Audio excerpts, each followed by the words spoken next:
முட்டையிடுது. ஒரு நாள் ஏதோ தவறுதலாக வேற ஒரு கூடில் முட்டையிட்டுருது. அந்த கூடு ஒரு காக்கையோட கூடு. அந்த கூட்டில் ஏற்கனவே 4-5 முட்டைகள் இருக்குது.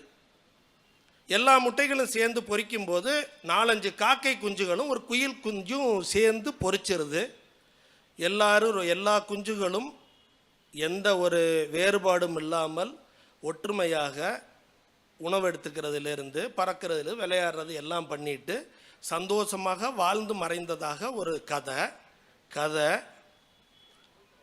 குயிலின் சிறப்பு, குயிலின் பெருமை, அதோட குரல் வளம். காக்கை குஞ்சுகளோடு சேர்ந்து பிறந்து வளர்ந்து மறைந்த குயிலின் குஞ்சுக்கு இறுதி வரை கூவத் தெரியாமலேயே மறைந்ததாக அந்த கதை. நமது அடையாளம் மொழி. ஒரு தென்னை மரம் இருக்குது, 100 வருஷத்துக்கு கூட மரம் இருக்குது.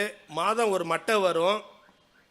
அந்த தென்னை மரம் சில மாதங்கள் மட்டும் அந்த மரத்திலிருந்து இருந்துட்டு சில மாதங்கள் மரத்தில் இருந்துட்டு அப்புறம் உதிர்ந்து விழுந்துருது.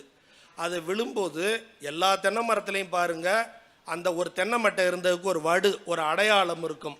ஒரு தென்னை மட்டை கூட ஒரு தனக்கென ஒரு அடையாளத்தை வச்சு விட்டு செல்கிறது. மனிதர்களாகிய நாம், தமிழர்களாகிய நாம் நம் மொழியை காப்பாற்ற வேண்டும். நமக்கென ஒரு அடையாளம் வேண்டும்.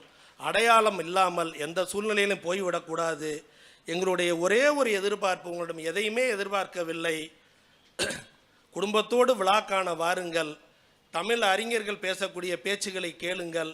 அறம் சார்ந்த வாழ்க்கையை வாழுங்கள். உங்கள் வாழ்க்கை வளமாக அமையும் என்று சொல்லி அனைவருக்கும் என்னுடைய நன்றியினையும் வாழ்த்துக்களையும் தெரிவித்துக் கொண்டு விடைபெறுகிறேன். நன்றி, வணக்கம்.